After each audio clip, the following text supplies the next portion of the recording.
Ahoy, Fairwinds Collective friends. I'm making a short video from France, Bretagne. I'm actually in Lorient, one of the main harbors on the coast, and I'm in the middle of the preparation for the Transat,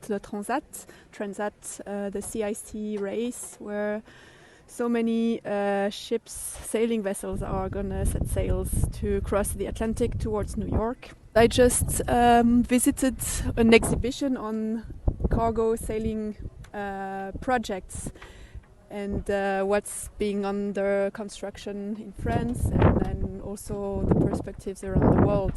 I took a few pictures that I'll send you, and a lot of modern constructions are being built here in Bretagne. They're really pushing forward this transition towards zero emission transports. Of course, we can wonder whether it is really zero emission and what's the impact of all of this, but there are plenty of great projects being under studies or being built. And maybe I'll just share a little questioning from my side. Since last weekend I met with another collective, French one, that's called La Vague Asso. They're questioning the big offshore races, sailing races, and wondering, is this still what we want to see nowadays? The way it is done, in terms of infrastructure, in terms of new ships, in terms of what are the criteria for the races, and maybe sometimes they're just crossing the ocean and then they just need to be carried back with big cargo ships to Europe because the race doesn't go back to the same starting point. So we had a big discussion about what could be the new race criteria for today's sailing races. What's really important? What do we want to see in the world?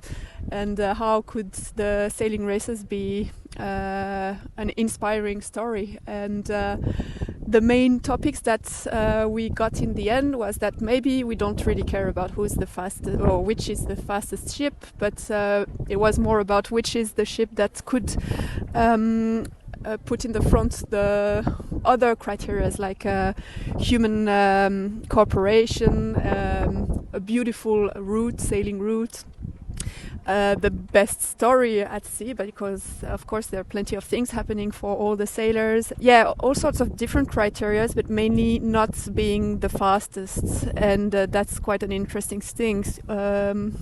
Since also it seems that the public don't really care that much. Yes, we're all enthusiastic who's being the first in a race, but maybe what's most interesting for all of us is to see, if there was a problem with one of the ship, how did they manage to help each other? What happened? And or how can it be thrilling to not use the all connected equipment to navigate and to rely more on observation of what's around us, etc. Anyway, so that was just a thought. I was wondering, maybe that's also what's can be asked in terms of sailing cargo vessels. Great projects are being built. Are we questioning how we consume, how we use our products, what's being shipped by cargo or sailing cargo? That could be quite big topics, but can we also trigger and make a change in the way we consume? But that's maybe also a big topic.